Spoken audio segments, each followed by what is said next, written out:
been a problem all game for the Fever. Indiana has 5-on-4 the other way, and Clark makes him pay with a three.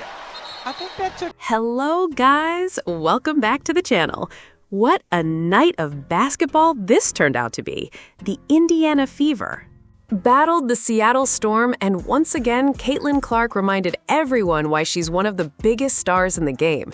She exploded for more than 30 points and completely changed the momentum whenever the Fever needed a big play. From the opening minutes, Indiana looked locked in, and it felt like this team was ready to make a statement.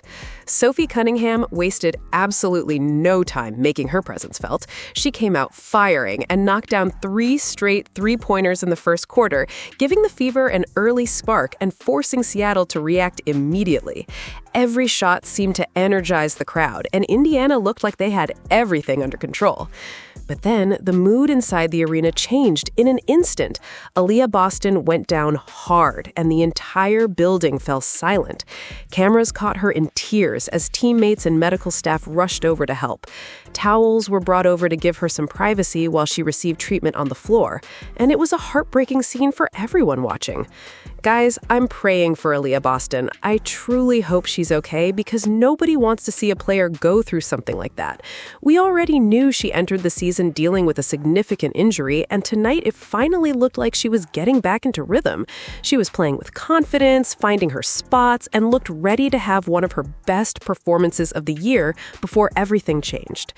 One thing that deserves recognition is the way both Seattle Storm fans and Indiana Fever fans showed support during the emotional moment.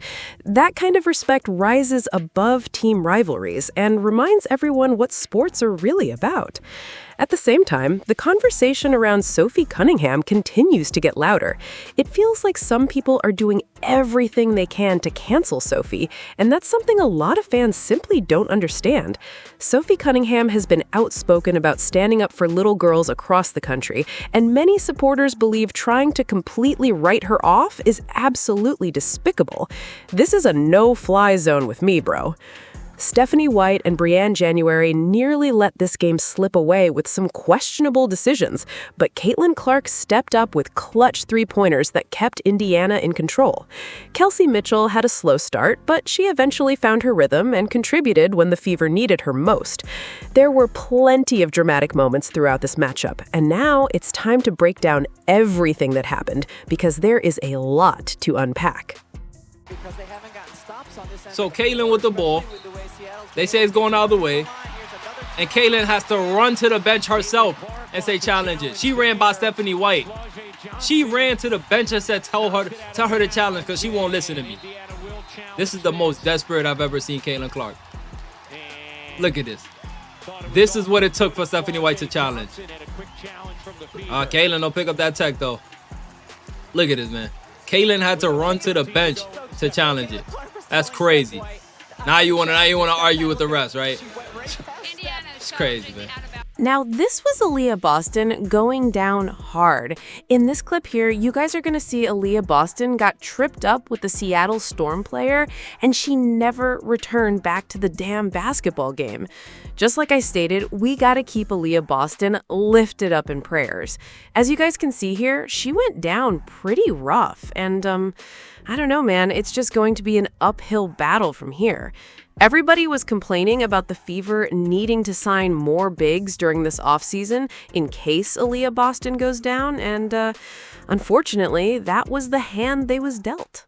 Now let's talk about one of the biggest plays of the entire night, because Kelsey Mitchell absolutely took over when the Indiana Fever needed someone to step up. Late in the fourth quarter, with the game still hanging in the balance, Kelsey Mitchell put together a highlight reel play that had everybody talking. She attacked the left side of the floor, split 2 Seattle Storm defenders, absorbed the contact, and still finished the basket for the and one. It was one of those superstar moments that completely shifted the momentum back in Indiana's favor. And I'm telling you right now, that play is exactly why people are starting to mention Kelsey Mitchell in the MVP conversation. If Caitlin Clark doesn't continue putting together these monster performances, I honestly believe Kelsey Mitchell has a very, very strong chance to make a legitimate run at the WNBA MVP award. She's been playing with confidence, she's scoring at every level, and she's proving night after night that she can carry an offense when the pressure is at its highest. Another thing that's impossible to ignore is Kelsey Mitchell's future with the Indiana Fever. We've talked about it before, and it continues to be one of the biggest storylines surrounding this team. Kelsey Mitchell has now experienced what it's like to earn max money, and every player wants to secure another major contract. That's just the reality of professional sports. Personally, I think Stephanie White has done a tremendous job putting her in positions to succeed, and that has only increased Mitchell's value around the league.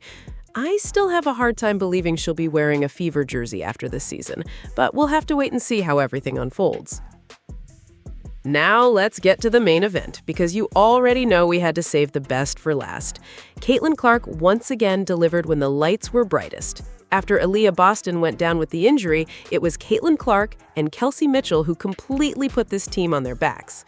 If you've followed Caitlin Clark since her rookie year, then you already know exactly what time it is. Every single season, she seems to find another gear after the All-Star break, and it looks like we're witnessing that same pattern again. The second half of the season has always been where Caitlin Clark starts putting together those unbelievable performances, and tonight felt like another reminder that her MVP run could just be getting started. Cece is playing with confidence, she's controlling the pace, knocking down huge shots, and making history at the same time. Get ready, because if this continues, the second half of the season is about to be absolute box office. History was made once again as Caitlin Clark officially tied the record for the most 30.5-assist regular season games in WNBA history. That's another incredible milestone for someone who continues rewriting the record books almost every single week. Whether you're a fan or a critic, you simply cannot ignore what she's accomplishing. With just a few seconds remaining, the Indiana Fever held a comfortable 105-95 lead over the Seattle Storm, and the outcome was no longer in doubt. Like they say, stick a fork in them, they're done. The final buzzer sounded, and the Fever walked off the court with another huge road victory. Now, let's look at how everyone contributed. Monique Billings was forced into a much bigger role after Aliyah Boston left the game. She responded in a massive way, playing 30 minutes while finishing with 14 points and 11 rebounds for an impressive double-double. That's exactly the type of effort Indiana needed after losing one of its best players. Before the injury, Aliyah Boston had only played 11 minutes, but she already had 11 points and looked like she was on pace for a huge night. That's why everyone is hoping and praying the injury isn't as serious as it appeared, because she was finally starting to look like herself again. Then there's Caitlin Clark, the woman of the hour. She logged 33 minutes, making it pretty clear that she's no longer dealing with any minute restrictions. Clark finished with 32 points while shooting 9 for 14 from the field and 4 for 7 from beyond the arc. She also added 4 rebounds and 7 assists. Yes, she had 4 turnovers, but that number has been trending in the right direction, and her overall efficiency continues to improve. Myisha Hines-Allen chipped in with 5 points and 4 rebounds in 11 minutes, while Michaela Timpson played 28 minutes, finishing with 4 points and 4 rebounds. KK has been a little inconsistent lately, looking great in one stretch and then disappearing in another, so it'll be interesting to see if she can find more consistency moving forward. The biggest concern, though, remains Aliyah Boston's health. If she's forced to miss time, Indiana will have to make significant adjustments. The good news is that Caitlin Clark and Kelsey Mitchell have shown they possess enough firepower to keep this team competitive. If Clark keeps dropping 30-plus points and Kelsey Mitchell continues scoring close to 30 herself, things could get ugly for the rest of the league. Finally, with the WNBA trade deadline rapidly approaching, rumors continue to swirl around several big names. One of the biggest stories involves Kelsey Plum, with speculation suggesting she could be looking for a way out of Los Angeles. Whether anything actually happens remains to be seen, but it's definitely something fans will be watching closely. Let me know down in the comments section what you think. Should the Indiana Fever make a move before the deadline, or should they stick with the roster they already have?